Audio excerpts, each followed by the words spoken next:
To my mini series. তো দেখো চলে আসলাম আমরা শিবরাত্রির আবারও দ্বিতীয় একটা সিরিজ নিয়ে। তো আমরা দ্বিতীয় প্রহরের জল ঢালতে চলে এসেছি, আর এইদিকে দেখতে পাচ্ছ মাঠে কতটা ভিড়, আর এখনও লাইনটা ঠিক কতটা পরিমাণে রয়েছে। মানে দ্বিতীয় প্রহরও ভিড়টা কিন্তু প্রথম প্রহরের থেকে কোনো অংশে কম নয়।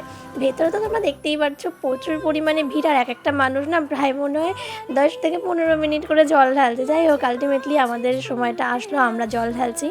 এই দ্বিতীয় প্রহরে আমরা দুজনে একটু একসাথে জল ঢালার সুযোগটা পেলাম, কারণ প্রথম প্রহরে তো আমরা একসাথে জল ঢালতে পারিনি।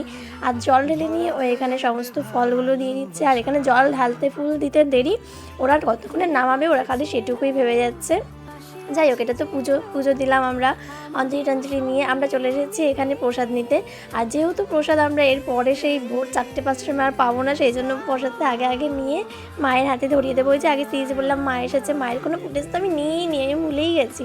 যাই হোক, ওখান থেকে চলে এসেছি এখন আবার তৃতীয় প্রহরের জলটা ঢালতে, কারণ আমরা দ্বিতীয় প্রহরের জলটা একদম লাস্টের দিকে ঢেলেছিলাম, তাই তৃতীয় প্রহরের জলটা আমরা প্রথমেই ঢেলে নেব। এখানে বেজে গেছে তাও নাই করে 12:30 1টা সামথিং এরকম সময় জল ঢালছি, তারপরেও দেখো কতটা পরিমাণে ভিড়। আর আজকে তো মাকে খুব সুন্দর সাজিয়ে, চলো মায়ের একটা ফুটেজ তোমাদের সাথে আমি শেয়ার করছি লাস্টে গিয়ে। তো এখন আমরা বসে বসে এদিকে দেখছি যে সবাই জল ঢালছে, আর আমরা তো আমার তো অবস্থা প্রায় শেষ হয়ে গেছে, আমি আর পারছি না, চোখ বন্ধ করলে মাথা ঘোরাচ্ছে, বমিট পাচ্ছে, মানে একটা আলাদা ব্যাপারে সিচুয়েশন হয়ে গেছে। যাই হোক, এসব বাদ দাও, চলো মাকে দেখাই।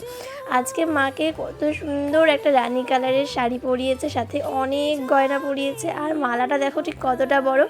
আমাদের এই মন্দিরে দুটো মা আছে, একটা ছোটো মা একটা বড় মা, আর পাশে রয়েছে মহাদেবের এখন সব কিছু পরিষ্কার করা হচ্ছে, কারণ চতুর্থ প্রহর শুরু হবে।